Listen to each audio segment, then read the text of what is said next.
Hello fellow Mythicraft fans, and welcome back to another episode of Mythicraft with me, Mythology 5. Today we are doing episode 4 of Mythicraft Tutorials, and I'm going to be showing you how to make a super simple, no redstone, super fast pork farm. So the way this farm works is the hoglins will spawn on these platforms, and because they're lit up, the piglins will not. Then they will try to escape from these warped fungi. They will run into the center, fall down here, and burn in the lava, and you get pork chops and leather from it.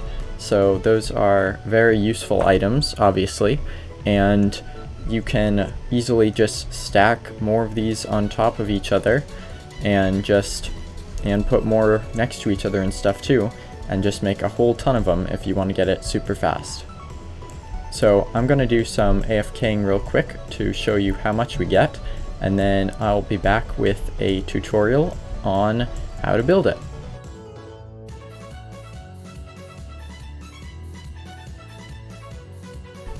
And from all of that AFKing, it was 20 minutes, we got all of that. That is awesome. That is enough food for a very, very long time, and for supplying a shop for a very long time as well. And that was 20 minutes with only 3 of these.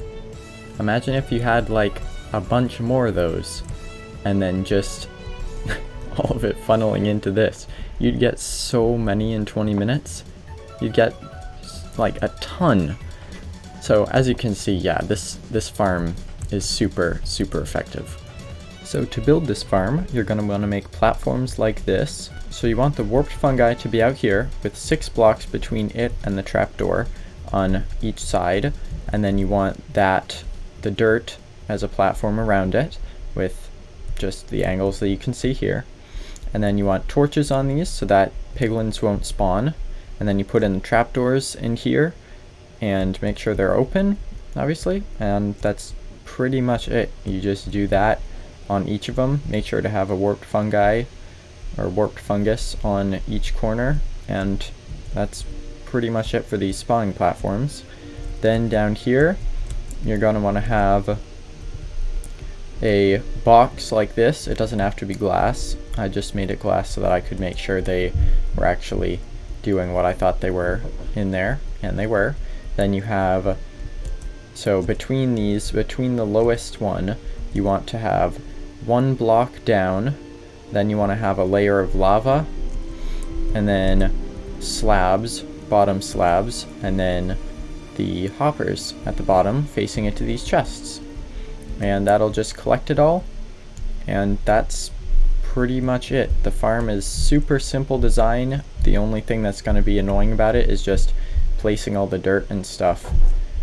And you want to make it high up in the nether so that when you AFK up above it, it will not have the rest of the chunks below loaded in. And as you can see, more hoglins have already started spawning the second I get up here.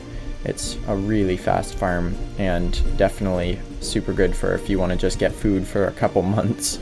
You can just AFK here for an hour and you'll have plenty. So yeah, it is a super good source of food and stuff, and you don't even really need 3 platforms. It's just more efficient the more platforms you have, obviously, or you get more per the amount of time you have. And sometimes they'll run around for a little while, but eventually they'll go to it, as you can see there, and then they'll die in there. And although it looks like their items would fall in the lava, they do not, or at least as far as I'm aware they don't, because we seem to be getting plenty in here. So yeah, that's pretty much the design. It's super simple. It's pretty cheap on the types of resources. You're just going to need a ton of dirt, and it doesn't even need to be dirt. It can be cobblestone or anything.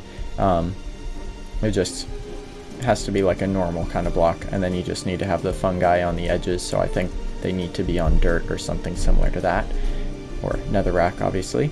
So you want to AFK like 29 blocks above it, just so that there's the 2 blocks for them to spawn, and then the 27 above it. And then yeah, you just stand in there and you do that above the highest layer, and that just, it works. and you need to be up high, obviously, so that the chunks of the nether aren't loaded, or at least most of them aren't, and that way you'll get more spawns. So yeah, that's pretty much it. This is a pretty easy farm, I think. It takes a little bit of time to build, but it's not very complicated. And yeah, I hope you've enjoyed. If you have, I would greatly appreciate you leaving a like and checking out the other Mythicraft Tutorials episodes, as well as the Mythicraft series itself. In the Mythicraft episodes, we've been doing some pretty cool stuff, and I would definitely recommend checking that out. That's all for me for today. Thanks for watching. Have a nice day. Bye.